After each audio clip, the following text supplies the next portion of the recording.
السلام علیکم۔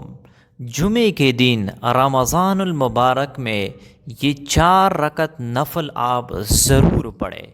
ان کے فوائد اور ان کے بینیفٹ آپ سن کر حیران ہو جائیں گے کہ اتنی زیادہ فضیلت ہے اس کی، اتنے زیادہ بینیفٹ ہے۔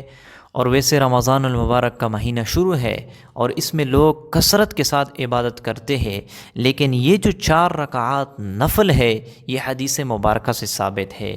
ان کی فضیلت آپ صلی اللہ علیہ وسلم نے خود بتایا ہے۔ اس 4 رکعات نفل کو آپ مس نہ کر لیں۔ جمعۃ المبارک قریب ہے، اس میں آپ لوگ یہ نفل نماز ضرور پڑھ لیا کر لیں۔ خواتین حضرات اور گھروں میں یہ 4 رکعات نفل پڑھ لے، اور جو مرد حضرات ہے وہ جو ہے نا مسجدوں میں اگر ممکن ہو تو وہاں پڑھ لے، اگر مسجد میں نہ ہو تو گھر میں بھی یہ 4 رکعات نفل پڑھ سکتے ہیں۔ رمضان المبارک میں ویسے ہر عمل کا ثواب بڑھا دیا جاتا ہے۔ اللہ رب العزت کی طرف سے رحمتوں کا نزول ہوتا ہے، برکتوں کا نزول ہوتا ہے، اور اس میں یہ 4 رکعات نفل جو حدیث سے ثابت ہے اس کو آپ لوگ ضرور پڑھ لیا کر لے۔ یقیناً یہ ایک ایسی نماز ہے کہ اس کی برکت سے اللہ رب العزت آپ کے گناہ معاف فرما دیں گے۔ پہلے ان کی فضیلت میں آپ لوگوں کو بتا دیتا ہوں، پھر اس کے بعد ان کا طریقہ، اس کی نیت، اس کے رکعت، اور اس میں کون کون سی صورتیں آپ نے پڑھنی ہے، کس طریقے سے یہ نماز ادا کرنی ہے، میں آپ لوگوں کو تمام تفصیل کے ساتھ بتا دیتا ہوں۔ حدیث مبارکہ میں ہے کہ جو شخص یہ 4 رکعات نفل پڑھ لے، اللہ رب العزت ان کے گناہوں کو معاف فرما دیں گے، اگرچہ وہ ریت کے ذروں کے برابر کیوں نہ ہو۔ اللہ اکبر! ریت کے ذرات کے برابر بھی اگر کسی کے گناہ ہو اور یہ نماز پڑھ لے، اللہ رب العزت اس کے گناہوں کو بخش دیں گے۔ اس طرح ایک اور روایت میں ہے کہ جو شخص اس نماز کو پڑھ لے، اللہ رب العزت ان کے گناہوں کو بخش دیں گے، اگرچہ وہ سمندر کے جاگ کے برابر کیوں نہ ہو۔ اللہ اکبر! آپ خود اندازہ لگائے۔ اور اسی طرح حضور صلی اللہ علیہ وسلم نے اپنے چچا جان عباس رضی اللہ تعالی عنہ کو فرمایا کہ یہ نماز یہ اگلے پچھلے، جان بوجھ کر اور پوشیدہ ہو، علانیہ ہو، چھوٹے ہو، بڑے ہو، تمام گناہوں کو بخش دیں گے۔ اللہ اکبر! کتنی فضیلت کی بات ہے۔ اگلے گناہ بھی اللہ رب العزت معاف فرمائیں گے، پچھلے گناہ بھی معاف فرمائیں گے، اور جان بوجھ کر گناہ بھی معاف فرمائیں گے، چھوٹے بھی بڑے بھی۔ چاہے آپ نے کلم کھلا گناہ کی ہو وہ بھی بخش دیں گے، چاہے آپ نے پوشیدہ کیا ہو، چپ کے کمرے کے اندر کی ہو، وہ بھی بخش دیں گے۔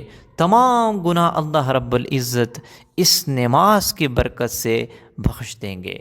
اور پھر فرمایا اگر ممکن ہو تو یہ ہر روز پڑھ لیا کر لو۔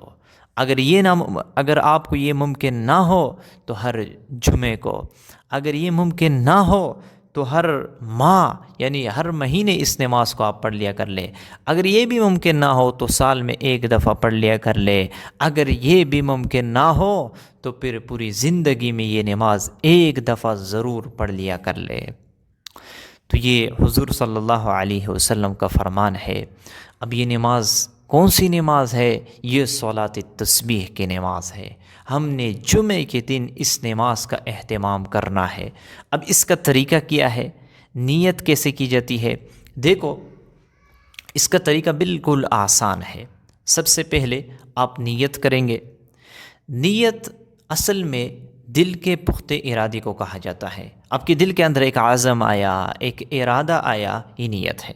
نیت آپ اس طریقے سے کریں گے کہ میں 4 رکعات صلاۃ التسبیح کی نماز پڑھ رہا ہوں، یا اسلامی بہنوں پڑھ رہی ہوں، واسطے اللہ تبارک و تعالیٰ کے، منہ میرا قبلہ شریف کی طرف، اللہ اکبر، ہاتھ اٹھائیں گے، اس کے بعد ہاتھ باندھ دیں گے، پھر ثنا پڑھنی ہے، سبحانک اللہم و بحمدک و تبارک اسمک و تعالی جدک و لا الہ غیرک۔ ٹھیک ہے نا؟ اس کے بعد آپ نے یہ تسبیح 15 دفعہ یہ پڑھنی ہے، سبحان اللہ والحمد للہ ولا الہ الا اللہ واللہ اکبر، ٹھیک ہے نا، 15 دفعہ آپ نے پڑھ لی۔ اس کے بعد آپ نے اعوذ باللہ بسم اللہ پڑھنی ہے، پھر سورۃ فاتحہ، سورۃ فاتحہ کے بعد آپ سورت ملیں گے۔ بہتر یہ ہے کہ آپ کو اگر 4 مختلف سورت یاد ہو، جیسے کہ قل یا الکافرون، ٹھیک ہے نا، یا اس طرح اور بھی، لیکن اگر آپ کو یاد نہ ہو تو آپ ایک ہی سورت اس میں آپ پڑھ سکتے ہو، قل هو اللہ بھی آپ پڑھ سکتے ہو چاروں رکعات میں، ٹھیک ہے نا۔ تو آپ جو ہے نا سورت ملیں گے۔ اب سورت ملانے کے بعد آپ نے 10 دفعہ یہ تسبیح پڑھنی ہے، سبحان اللہ والحمد للہ ولا الہ الا اللہ واللہ اکبر، ٹھیک ہے نا۔ اس کے بعد 25 دفعہ ہوئے، اس کے بعد آپ نے رکوع میں جانا ہے، رکوع کی تسبیح پڑھ کر سبحان ربی العظیم، ٹھیک ہے نا، پھر آپ نے 10 دفعہ رکوع کی حالت میں پڑھنی ہے یہ تسبیح، سبحان اللہ والحمد للہ ولا الہ الا اللہ واللہ اکبر۔ رکوع سے جب آپ اٹھیں گے سمع اللہ لمن حمدہ ربنا ولک الحمد، اس کے بعد 10 دفعہ آپ نے یہ تسبیح پڑھنی ہے۔ کتنی دفعہ ہوئے؟ 15 دفعہ۔ اس کے بعد جو ہے نا سورت ملانے کے بعد 10 دفعہ 25، پھر رکوع میں 35، پھر اس کے بعد رکوع سے اٹھ کر جو ہے نا یہ 10 دفعہ جو ہے نا 45 دفعہ ہوئے۔ پھر اس کے بعد آپ سجدے میں جائیں گے، سجدے میں جا کر سجدے کی تسبیح پڑھنے کے بعد سبحان ربی الاعلیٰ یہ پڑھنے کے بعد آپ نے جو ہے نا 10 دفعہ یہ تسبیح پڑھنی ہے، سبحان اللہ والحمد للہ ولا الہ الا اللہ اللہ اکبر، ٹھیک ہے نا۔ یہ پھر 55 دفعہ ہوا، 10 دفعہ آپ جب سجدے کی حالت میں پڑھیں گے تو 55 دفعہ یہ تسبیح ہوئی۔ اس کے بعد آپ سجدے سے اٹھیں گے، 2 سجدے کے درمیان آپ نے یہ تسبیح 10 دفعہ پڑھنی ہے، سبحان اللہ والحمد للہ یہی، ٹھیک ہے نا۔ پھر یہ 65 دفعہ ہوئے۔ پھر اس کے بعد دوسرے سجدے میں آپ جائیں گے، سجدے کی تسبیح پڑھ کر جو ہے نا سجدے کی تسبیح آپ 3 دفعہ بھی پڑھ سکتے ہو اور 5 دفعہ بھی آپ پڑھ سکتے ہو، ٹھیک ہے نا۔ پھر 10 دفعہ سجدے کی حالت میں آپ نے یہ تسبیح پڑھنی ہے، پھر یہ 75 دفعہ ہوئے۔ پھر اس کے بعد آپ نے دوسری رکعت کے لیے اٹھنا ہے۔ پھر آپ جب دوسری رکعت کے لیے اٹھیں گے تو ثنا نہیں پڑھنی، بلکہ آپ نے یہ تسبیح سبحان اللہ والحمد للہ ولا الہ الا اللہ واللہ اکبر 15 دفعہ پڑھنی ہے۔ پھر اس کے بعد بسم اللہ، پھر سورۃ فاتحہ، سورۃ فاتحہ کے بعد آپ سورت ملائیں گے، سورت ملانے کے بعد آپ نے 10 دفعہ یہ تسبیح پڑھنی ہے، ٹھیک ہے نا۔ پھر اس کے بعد آپ رکوع میں جائیں گے، رکوع میں بھی رکوع کے تسبیح کے بعد آپ نے 10 دفعہ، پھر جب رکوع سے اٹھیں گے پھر 10 دفعہ، پھر جب آپ جو ہے نا سجدے میں جائیں گے پھر 10 دفعہ، 2 سجدے کے درمیان 10 دفعہ، پھر اس کے بعد دوسرے سجدے میں جب آپ جائیں گے پھر 10 دفعہ، پھر اس کے بعد آپ التحیات پڑھیں گے۔ التحیات پڑھنے کے بعد جب آپ عبدہ و رسولہ تک پہنچے پھر آپ نے تیسری رکعت کے لیے اٹھنا ہے۔ پھر اسی طریقے سے آپ نے 15 دفعہ آپ نے پڑھنی ہے، پھر بسم اللہ، پھر جو ہے نا سورۃ فاتحہ، سورۃ فاتحہ کے بعد جو ہے نا سورت ملانی ہے، سورت ملانے کے بعد یہ 10 دفعہ، پھر رکوع میں 10 دفعہ، اسی طریقے سے جو میں نے پہلے بتا دیا۔ اس طریقے سے آپ جو ہے نا یہ 300 تعداد مکمل ہو جائیں گی۔ یہ ہے نماز صلاۃ تسبیح کی، ٹھیک ہے نا۔ جب آپ 4 رکعت کمپلیٹ کر لے، دائیں بائیں سلام پڑھ لے اور آپ دعا مانگے، ٹھیک ہے نا۔ اس طریقے سے آپ یہ نماز پڑھیں گے۔